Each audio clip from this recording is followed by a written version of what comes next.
Posibleng maapektuhan na rin ang mga magsasaka na posibleng magtanim sa buwan ng Hunyo dahil tiyak na mawawalan sila ng patubig sa irigasyon.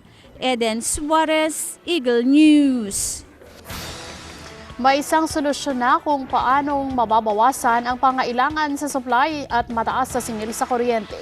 Ito ang solar lamp post project ng TESDA.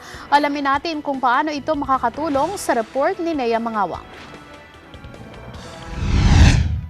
Sa gitna ng lumalalang suliranin kaugnay ng kakulangan ng supply at mataas na singil sa kuryente, isang solar lamppost project ang ipinakilala ng TESDA sa pagkikipagtulungan ng MMDA at Quezon City Government.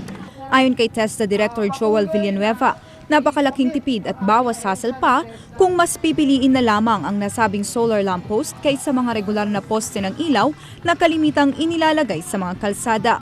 2,500 pesos lang ang halaga ng bawat isang solar lamppost. At sa 3 oras lang na pag-charge gamit ang solar energy, maaari na itong magamit sa loob ng 11 hanggang 12 oras. Imagine if this will be duplicated all over our country. Wala ka nang kailangan bayarang kuryente, wala kang kordon na hassle. Sa footbridge na nasa pagitan ng Lang Center at Ninoy Aquino Wildlife na piling ilagay ang pilot project ng nasabing solar lamppost.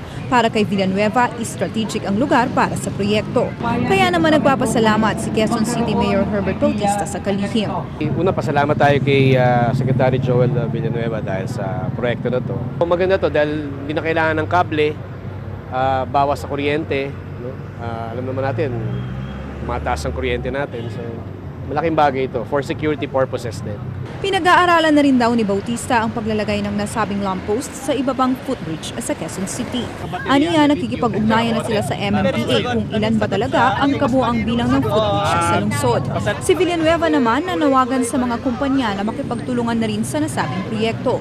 Aniya, maaaring pumasok ang mga ito sa Adapt a Bridge project ng TESDA. Pwede aniya ang mga ito ang pumili ng materyales at bahala naman ang TESDA sa training at pagtuturo kung paano gawin ang solar lamppost. Nea Mangawang, Eagle News. Abangan. US President Barack Obama tumulak na para sa kanyang 8-day 4-nation trip. Pagtalakay sa security at defense sa